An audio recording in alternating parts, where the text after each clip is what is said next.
आप भी मेरी तरह कड़ी मेहनत करने वाले, सरकार को टैक्स देने वाले और देश में बने हुए कानूनों का सम्मान करने वाले इंसान हैं, और आपने किसी की कार, किसी के कपड़े या किसी का घर भी नहीं चुराया है, तो भाई इसका मतलब ये नहीं है कि आपकी खुद की सरकार आपके साथ वैसा ही अच्छा करेगी। आप मुझ पर विश्वास नहीं करते ना? चलिए मैं आपको बताता हूँ कि दुनिया भर की सरकारें कैसे आपकी चीजें ले सकती हैं या छीन सकती हैं जिस पर आपका हक है, और साथ ही कुछ ऐसे पुराने हिस्टोरिक उदाहरण भी जो इस बात को साबित करते हैं।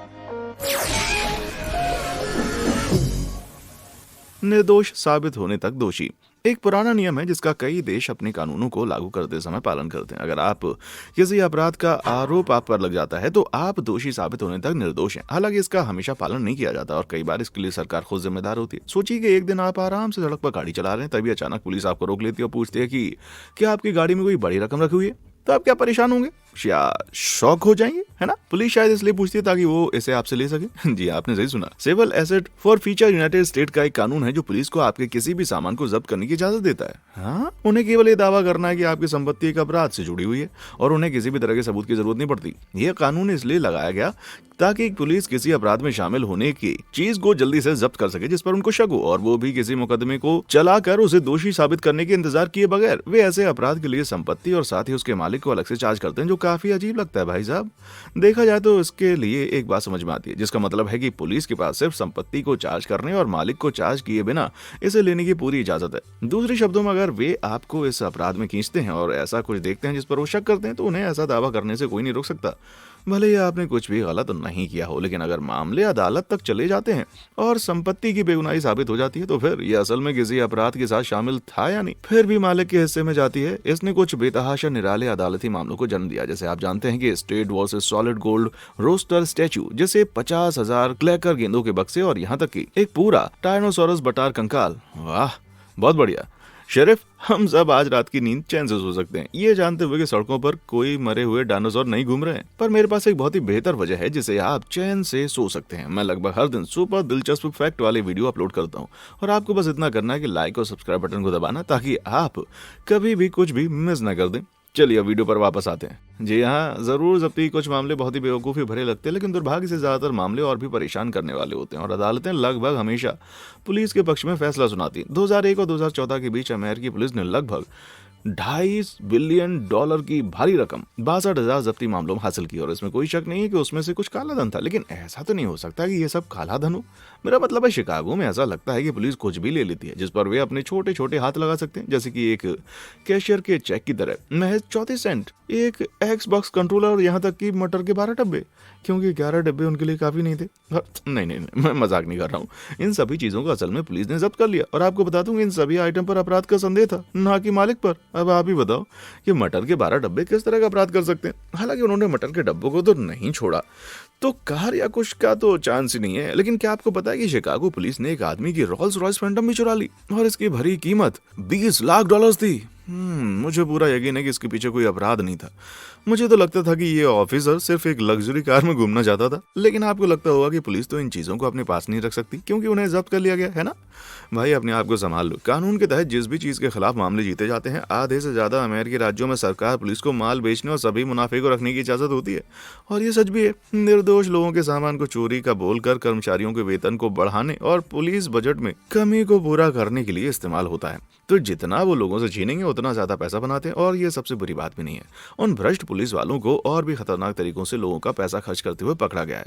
मॉन्टगोमरी काउंटी मैरीलैंड में डीए ऑफिस ने मार्गरीटा मशीन खरीदने के लिए जब्ती के पैसे का इस्तेमाल किया ताकि वे काउंटी मेले में कॉकटेल बनाने की प्रतियोगिता जीत सकें। टेक्सास में किम्बले काउंटी का डीए इससे भी आगे बढ़ गया। उन्होंने पूरे स्टाफ, उनके जीवन साथी और जिला के जज को पैसा दिया ताकि वे छुट्टी मनाने के लिए हवाई जा सकें। बाप रे, अब आपके पास एक ऐसा जज है जो आपके पक्ष में हो, तो उन पुलिस वालों को तो ये पैसा एक बच्चे से मिठाई चुराने जितना आसान होता होगा, है ना। मेरा मतलब है, सच में जब तक पुलिस दावा करती है कि ये कैंडी किसी प्रकार के अपराध में शामिल थी, तो फिर क्यों नहीं। लेकिन दुख की बात है कि पुलिस डकैती का सबसे बड़ा और आखिरी सबूत विक्टिम की प्रोफाइल में देखा जा सकता है। फिलाडेल्फिया पेंसिल्वेनिया में 67% जब्ती मामले सिर्फ बाहर के निवासियों के खिलाफ थे, भले ही वे शहर की आबादी का केवल 43% बनाते हैं। और तो और, हालांकि उन मामलों में से 3/4 को गलत काम घोषित कर दिया गया था, फिर भी पुलिस ने बहुत सारी चीजों को वैसे ही अपने पास रख लिया। और इस प्रकार की नस्ली रूपरेखा पेंसिल्वेनिया तक ही सीमित नहीं है मेरे भाई। बात है 2007 की, तो रॉन हेंडरसन एक लेटिनो नाम का आड़ यूएस रूट 59 पर अपनी प्रेमिका जेनिफर और उसके 2 बेटों के साथ लिंडन टेक्सास में अपने परिवार से मिलने के लिए गाड़ी चला रहा था। तो उन्होंने गाड़ी में कुछ पैसे रखे हुए थे जो एक पुरानी कार खरीदने के लिए थे, लेकिन उन्हें कभी मौका नहीं मिला। तेना के छोटे से शहर के बाहर रॉन को एक छोटे से ट्रैफिक मामले में खींच लिया गया और जानते हैं क्या हुआ? उनके पास कोई सबूत भी नहीं है कि वो बता सकें कि उनके साथ उल्लंघन हुआ है। अधिकारियों ने कार की तलाशी ली, उसमें से पैसे मिले, तो ये बताने से पहले कि रॉन के ये पैसे हैं, उसमें कोई काला धन नहीं है बल्कि उसकी नेक कमाई का हिस्सा है। जब वे स्टेशन में आए तो पुलिस ने उनको बताया कि उनके पास 2 रास्ते हैं, मनी लॉन्ड्रिंग और बच्चों को खतरे में डालने के आरोप में गिरफ्तार हो जाएं, जेल की सजा भुगतें और पालक देखभाल में अपने बच्चों को खोने का जोखिम उठाएं, या साइन करके तेना काउंटी को पैसा सौंप दें और अपनी यात्रा जारी रखें। सचमुच ये ब्लैकमेल करने वाली बात है। रॉन और जेनिफर ने केवल वही किया जो उन्हें लगा कि वो कर सकते हैं। उन्होंने अपना सारा पैसा उनको सौंप दिया जिसके लिए उन्होंने इतनी मेहनत की थी। लानत है यार। और वे तेना के एकमात्र मामले से दूर नहीं है। सिर्फ 2 सालों में यानी 2006 और 2008 के बीच यहाँ जब्ती के लगभग 140 से भी ज्यादा मामले इस छोटे शहर में सामने आ चुके हैं। और मतलब जब्ती की रकम कोई कम नहीं थी। कुल मिलाकर लोकल अधिकारियों ने लगभग $3 मिलियन की रकम जमा की थी और साथ में कुछ अलग प्रकार की संपत्ति थी। ज्यादातर विक्टिम या तो काले या लैटिनो थे और पूरी बात लगभग कानूनी थी।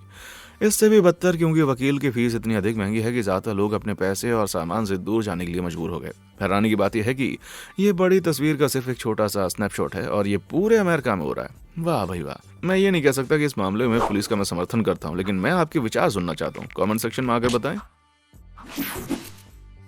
लूटपाट करने वाले राजनेता। टैक्स जीवन का बेहतर या बदतर हिस्सा है। यदि आप टैक्स भरने की उम्र में हैं तो कम से कम आप ये जानकर अपने आप को तसल्ली दे सकते हैं कि कुछ पैसा ऐसे पब्लिक सर्विसेज के लिए इस्तेमाल किया जाता है जिसका कहीं ना कहीं आपको भी फायदा मिलता है। लेकिन अफसोस की बात है कि चेचन रिपब्लिक एक सेमी सेल्फ गवर्निंग रशिया का एक ऐसा इलाका जहाँ के लोगों के लिए इसकी कोई गारंटी नहीं है। वे हम में से बाकी लोगों की तरह मासिक टैक्स भरते हैं, लेकिन वे इसे सीधे एक पब्लिक फंड के लिए दे देते हैं जो कि चेचन रिपब्लिक हेड रमजान द्वारा कंट्रोल किया जाता है। और उसकी कुछ सवाल उठाने वाली खरीदारी ये बुरी आदतें हैं मेरे भाई।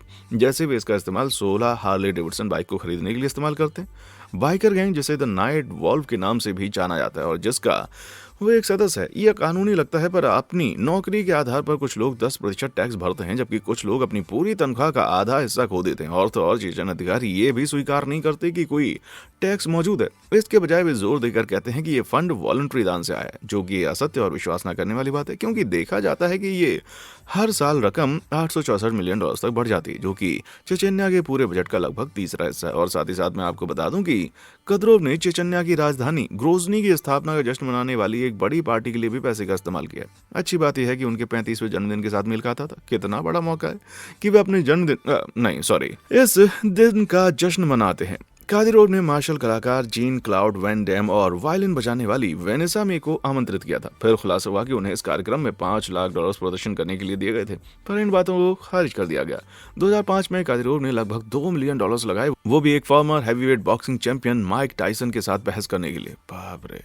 आयरन माइक के साथ रिंग में उतरने के विचार के लिए भी आपको मुझे $2 मिलियन का भुगतान करना पड़ेगा भाई। कादिरोव का दावा है कि फंड नागरिकों की जरूरत पूरी करने के लिए मदद करता है, लेकिन ये सिर्फ एक बकवास लग रही है। ये सिर्फ एक कवर स्टोरी है ताकि भ्रष्ट राजनेता अपने लोगों का पैसा लेते रहें और खुद जीवन को रंगीन बनाते रहें। रमजान कादिरोव स्कैमजन बेडिरोव की तरह ज्यादा लगता है। मैं खुद ही देख लूंगा यार। Domain games. एक लंबे दिन के बाद घर में आने और टीवी के सामने अपने पैर जमाने से ऐसा कुछ भी नहीं हो सकता, लेकिन 2005 में न्यू लंदन कनेक्टिकट के निवासियों ने इसे अपने मजे के लिए हमेशा के लिए खो दिया था। जब सरकार ने आकर उनके घरों को जब्त कर लिया था तो उन्होंने सचमुच उनके घरों को उठाकर अपने साथ तो नहीं लिया, लेकिन हो सकता है कि उन्होंने ऐसा ही कुछ किया हो। वे एमिनेंट डोमेन नाम की किसी चीज के तहत काम कर रहे थे। यह एक ऐसा कानून है जो स्टेट को यह इजाजत देता है कि वो किसी भी निजी संपत्ति को जब्त कर सकते हैं और उसे पब्लिक के लिए इस्तेमाल करने वाली चीज बना सकते हैं। क्या? हाँ, और ये पूरी दुनिया में हो रहा है। आसान भाषा में कहूँ तो अगर सरकार नई सड़कों या किसी पब्लिक सुविधा का निर्माण करना चाहती है लेकिन आपका घर रास्ते में आता है तो हाँ, वो इसको जब्त कर सकते हैं और गिरा भी सकते हैं और इसकी जगह पर जो चाय बना सकते हैं। आमतौर पर इसके लिए मकान मालिक को उसकी संपत्ति की जायज रकम दे दी जाती है, लेकिन न्यू लंदन के मामले में बात अलग थी। अमेरिकी सुप्रीम कोर्ट ने एक घर नहीं, 2 घर नहीं, बल्कि फोर्ट ट्रम्बल न्यू लंदन के पूरे पड़ोस को बुलडोजर चलाने के पक्ष में फैसला सुनाया। ये सब इसलिए ताकि फार्मास्यूटिकल दिग्गज फाइजर इस जमीन का इस्तेमाल कर सकें। पर जरा गौर कीजिए कि फार्मास्यूटिकल की ये दवा कंपनी तो कोई पब्लिक की सुविधा है ही नहीं, लेकिन जानते हो इस पर सरकार ने तरक क्या दिया? वो नए रोजगार पैदा करेगी और ये जनहित में। वाह क्या बात है भाई। देखते देखते हंगामा हो गया, लेकिन इसका कोई फायदा नहीं हुआ, पूरा पड़ोस नष्ट हो गया। और घाव में नमक छिड़कने वाली बात यह थी कि फाइजर ने इसका इस्तेमाल फिर किया ही नहीं, और आज भी ये जगह खाली और उजाड़ रहती। जो लोग वहां रहते थे उन्हें जरूर कुछ मुआवजा तो मिल गया, लेकिन सत्ता का इस तरह से खुलेआम अपनी पावर का दुरुपयोग करना क्या ठीक है? देखा जाए तो सरकार ने लोगों के घरों को चुरा लिया और उन्हें ध्वस्त कर दिया, फिर उन्हें थोड़ा सा पैसा दे दिया और सब कुछ ठीक होने का नाटक किया। और खून खौलाने वाली बात यह थी कि उन्होंने इस जमीन का इस्तेमाल भी नहीं किया। सौभाग्य से इस मामले में लगी आग की वजह से कई अमेरिकी राज्यों को अपने इस डोमेन कानूनों को कड़ा करना पड़ा, और किसी के साथ ऐसी चीजें फिर से होना थोड़ा सा मुश्किल बना देती हैं। लेकिन फिर भी एमिनेंट डोमेन आज भी एक समस्या बना हुआ है, और इसी तरह के मामले समय समय पर सामने आते रहते हैं, जिससे आम लोगों को बड़े बड़े बिजनेस के पक्ष से खतरा रहता है। लेकिन फिर क्या आप वास्तव में हैरान है कि सरकार अपने लोगों के अधिकारों से ज्यादा व्यापार को महत्व देगी? काश कि मैं होता। Z rush.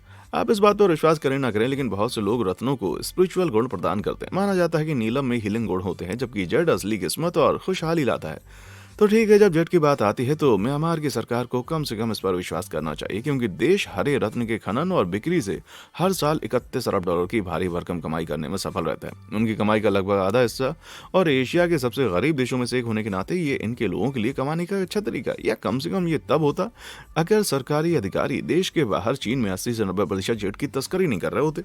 कानून में खामियों का फायदा उठाकर राज्य के अधिकारी चीनी खनन कंपनियों के साथ मिलीभगत कर रहे हैं और रत्नों को विदेशों में भेजकर मोटा पैसा छाप रहे हैं मेरे भाई, क्योंकि चीन में इसकी डिमांड ज्यादा है। वे बेहतर कीमत पर वहां भेज दिए जाते हैं। अब आप सोच रहे होंगे, चलो क्या ये असल में चोरी करने जैसा ही नहीं है? मैं आपको बता दूं, हाँ, ये किस्म की चोरी है। आप देखें, क्योंकि म्यांमार की सबसे बड़ी संपत्ति विदेशों में बेची जाती है, तो ये डोमेस्टिक टैक्सेस का भी हिस्सा नहीं है। इसका मतलब है कि जो पैसा म्यांमार की इकोनॉमी में वापस जाना चाहिए और इसके लिए लोगों की मदद होनी चाहिए, वो चीन को चला जाता है, और उन लालची म्यांमार के अधिकारियों की जेब में भी। यहाँ तक कि उन्होंने देश की खनन कंपनियों के बारे में अधूरे और गलत आंकड़े बताकर अपने कारनामों को छिपाने की कोशिश की।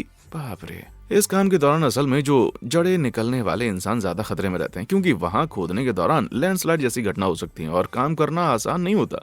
और फिर भी बड़े बड़े लोग उसके इस काम का मुनाफा चुराते हैं। अन्याय की बात करें तो हाँ, मुझे यकीन है कि वे काम करने वाले अभी बहुत ही थका हुआ महसूस कर रहे होंगे मेरे भाई। महंगी खिड़की। ऊट पटांग टैक्सेस लगाकर आपके पैसे चुराने के नए तरीकों के बारे में सोचते हुए सरकार कितनी रचनात्मक हो सकती है, इसका असल में कोई अंत नहीं है। विलियम थर्ड, इंग्लैंड का पुराना राजा, इसने हालांकि सबसे अजीब किस्म का आविष्कार किया था। 1690 में राजा का बैंक बैलेंस कुछ कम चल रहा था, इसलिए उन्होंने खिड़कियों पर टैक्स जारी करने का फैसला किया। जिस किसी के भी घर में 10 से कम खिड़कियां होती हैं, उसे 2 शिलिंग का शुल्क लिया जाता है। ये लगभग आज $18 बराबर है। और जिस किसी के पास भी 10 से ज्यादा खिड़कियां थी, उसे लगभग 8 शिलिंग तक शुल्क लिया जाता था, जो आज पूरे $71 है। ये असल में अपने समय के लिए काफी फायदेमंद था। आपके जितना ज्यादा पैसा था, आपका घर उतना ही बड़ा, और आपके पास जितनी ज्यादा खिड़कियां, इसके लिए उतना ज्यादा टैक्स देना होता। लेकिन इसका मतलब ये नहीं था कि लोग इससे खुश थे। यहाँ तक कि कई मकान मालिकों ने टैक्स से बचने की कोशिश करने के लिए अपनी खिड़कियां बंद करना शुरू कर दिया। कुछ ऐसा जो आज कई पुरानी अंग्रेजी संपत्तियों आप देख सकते हैं। और मुझे लगा कि इंग्लैंड पहले से काफी उदास था। हालांकि भीतरी शहर के मजदूरों ने इसका सबसे बुरा प्रभाव महसूस किया। किसान वर्ग आमतौर पर लंबी इमारतों में रहते थे, जिन्हें छोटे अपार्टमेंट्स में तोड़ा जाता था, जिन्हें टेनमेंट भी कहा जाता था। लेकिन टैक्स देने के लिए ये अभी भी एक इमारत खाली रखी जाती थी, जिसका मतलब है भारी टैक्स की भरपाई के लिए किराए की कीमतें बढ़ानी पड़ी। जरा सोचिए, आपने एक कमरे को किराए पर लिया जिसमें एक खिड़की भी ना हो, और फिर भी आपको बहुत सारी खिड़कियों के लिए टैक्स देना पड़े। और ये टैक्स का सिलसिला लगभग 150 साल तक चलता रहा, यहाँ तक कि इतना आम हो गया। और अफवाह यह है कि दिन के उजाले की डकैती कहाँ से आती है। देखा जाए तो सरकार अनिवार्य रूप से लोगों के घरों से दिन का उजाला चुरा रही थी, और आखिरकार इस कानून को 1851 में रद्द कर दिया गया। वो भी सिर्फ इसलिए कि डॉक्टर लोगों के स्वास्थ्य के बारे में चिंतित हो गए थे।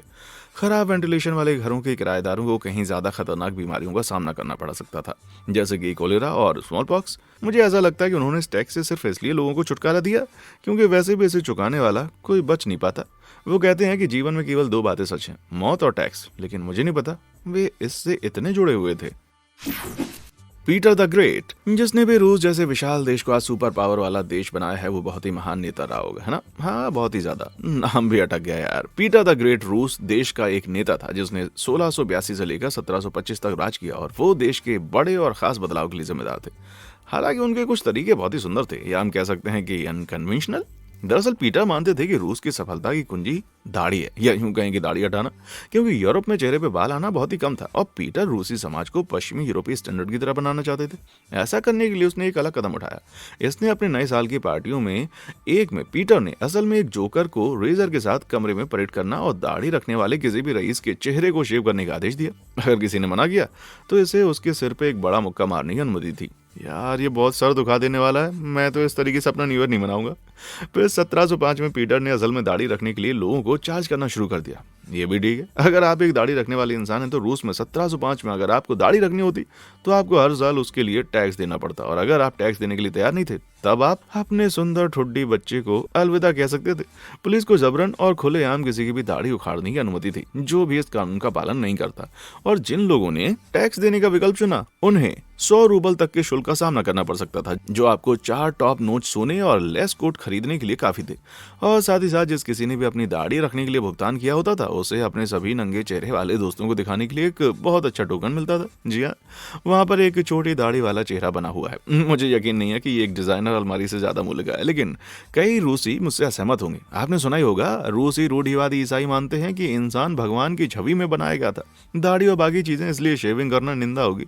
कुछ रूढ़िवादी ईसाई जो टैक्स नहीं भर सकते थे वे अपनी दाढ़ी को काटने के बाद संभाल के रखते थे, इस उम्मीद में कि वो बाद के जीवन में पश्चाताप करने के लिए इसका इस्तेमाल कर सकेंगे। दाढ़ी पर प्रतिबंध हालांकि पीटर के रूसी रेस्टाइलिंग का अंत नहीं था। उन्होंने ट्रेडिशनल रूसी कपड़ों पर भी उंगली उठाई, नागरिकों को फ्रेंच या हंगेरियन स्टाइल के जैकेट के साथ अपने लंबे ओवरकोट को बदलने के लिए उकसाया। और जब मैं उत्साहजनक कहता हूं तो मेरा मतलब है कि कोई भी पुराने जमाने के रूसी कपड़ों में सड़कों पर घूमता हुआ पकड़ा जाता है। इसके नीचे के हिस्से को उस्त्रे द्वारा काट दिए जाने का जोखिम होता था। हाँ, पीटर के पास एक वैध फैशन पुलिस थी। सोचिए अगर आप आज ऐसी पुलिस होती तो क्या होता। हालांकि उन सभी नागरिक जब्ती के साथ हम जानते हैं कि वे उन्हें सीधे चोरी के इल्जाम से सम्मानित करते। ये कहने की जरूरत नहीं है कि इससे कुछ लोगों को फायदा नहीं होगा। सोने का दुश्मन। हम इंसान काफी सरल प्राणी हैं। हम चमकदार चीज देखते हैं, हमें चमकदार चीज पसंद आती है और इसी वजह से हम सोने से प्यार करते हैं। लेकिन एक अमेरिकी राष्ट्रपति को सोना बहुत पसंद था। उन्होंने इसे अपने नागरिकों के लिए बड़ी मात्रा में सोना रखना अवैध कर दिया, और जिसने भी ज्यादा सोना रखा उसे सरकार को सौंपने के लिए मजबूर किया। तो आप अंदाजा लगा सकते हैं कि कौन है। आपको क्लू देता हूँ, ये स्लीपी जो नहीं है। यदि आपने फ्रैंकलिन डी रूजवेल्ट का अनुमान लगाया है तो आप सही होंगे।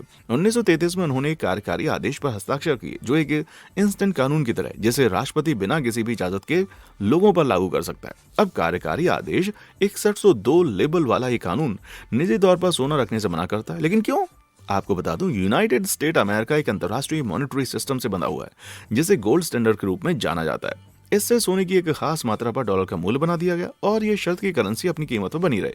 आज सिर्फ $20 या लगभग $430 के लिए आप सोने का एक ट्रॉय आउंस खरीद सकते हैं, जो एक स्टैंडर्ड आउंस से थोड़ा ज्यादा है। इसलिए $1 का मूल्य सोने के ट्रॉय आउंस के 1/20वें हिस्से के बराबर था। हालांकि इस सिस्टम के काम करने के लिए सरकार के पास में अपने भंडार में असली सोना होना चाहिए और भंडारण में सोने की मात्रा देश के कुल धन की 40% होनी चाहिए।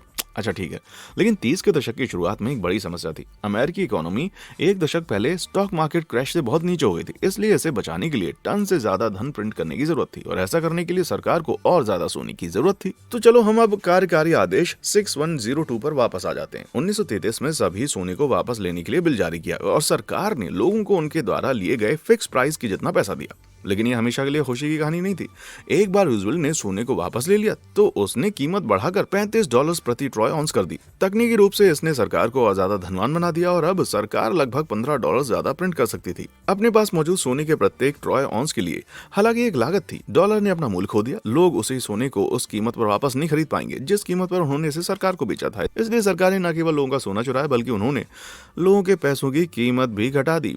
और साथ ही साथ ये कानून सिर्फ तब तक चलने वाला था जब तक इकोनॉमी ठीक नहीं हो जाती, लेकिन इसे बढ़ा दिया गया 1974 तक और फिर 41 साल बाद हटाया। और यहाँ आप अपनी रक्षा के लिए कुछ भी नहीं कर सकते थे, क्योंकि अगर आपने अपना चमकदार सामान सौंपने से इनकार किया तो शायद आपको 10 साल तक की जेल या $10,000 का जुर्माना हो सकता था। इसकी कीमत आज $2 लाख से ज्यादा है। जी हाँ, जो कि लैंड ऑफ द फ्री के लिए काफी है। आपको क्या लगता है, क्या निजी धन को लोगों से छीनना बिल्कुल भी सही था या कानून अपने हद से आगे बढ़ गया था? कमेंट सेक्शन में आके बताएं। ये जंगल आपका नहीं है। ठीक है, चलिए समय में वापस चलते हैं और तालाब के उस पार अब 17वीं सदी के ब्रिटेन में चलते हैं। 1600 के दशक के दौरान ब्रिटिश नौसेना का रखरखाव दिन ब दिन महंगा होता जा रहा था, समुद्र पर नहीं बल्कि जंगलों में। तो इसलिए वे सिर्फ एक नई शाखा भी नहीं खोल सके।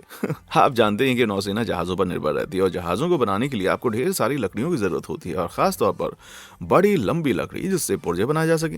ये जहाज के मस्तूल का लंबा छड़ी वाला हिस्सा होता है। इस वजह से ब्रिटेन में ज्यादातर पेड़ों की कटाई पहले ही की जा चुकी थी। इस प्रकार सरकार को और दूर देखना शुरू करना पड़ा। शुरू में वे बाल्टिक राज्यों में पहुंच गए, लेकिन ये राजनीतिक रूप से विश्वासघाती आधार था क्योंकि उसके यूरोपियन दुश्मन भी ऐसे पेड़ों के लिए इस इलाके को छान रहे थे। और ऐसा नहीं है कि एक पेड़ को चुराना सबसे आसान काम है, मेरा मतलब आप सीधा एक पेड़ उठाकर नहीं ले जा सकते, और वो भी ये सोच के कि कोई भी ध्यान नहीं देगा। लेकिन ब्रिटेन के पास अपनी आस्तीन पर एक गुप्त इक्का था। उत्तरी अमेरिका में उनकी कॉलोनीज एक ऐसा खास पेड़ जिसे ईस्टर्न व्हाइट पाइन कहा जाता है, वैसे पेड़ वहां उग आए थे। और क्योंकि ब्रिटेन ने उस समय अमेरिका के कुछ हिस्सों पर शासन किया था तो उन्हें किसी भी अजीब विदेशी दुश्मनों का कोई डर नहीं था। ईस्टर्न व्हाइट पाइन्स लंबे, धीमी गति से बढ़ने वाले और पूरी तरह से सीधे थे। उन्हें देखते ही उन अंग्रेजों की आंखें चमक उठी, इसीलिए किसी भी इस्तेमाल आने वाले पेड़ को तुरंत राजा की तीर से निशाना लगाया जाता था और उन्हें अपनी संपत्ति के रूप में दिखाया जाता था। बस यहाँ एक छोटी सी दिक्कत थी, ये राजा असल में उनमें से किसी का मालिक नहीं था, वे एक निजी संपत्ति थी। तो ब्रिट्स ने उनके लिए पेड़ों के असली मालिकों को पैसे तो जरूर दिए, लेकिन उन्होंने कीमत इतनी कम दी कि अमेरिकियों ने उन्हें ज्यादा पैसा पाने के लिए फ्रांस और स्पेन को बेचना शुरू कर दिया। ये बात अंग्रेजों के दिमाग में नहीं बैठी। अरे नहीं, फ्रांस और स्पेन तो दुश्मन थे, इसलिए उन्होंने ऐसा करने वाले किसी भी इंसान के लिए 100 पाउंड का भारी जुर्माना जारी करना शुरू कर दिया।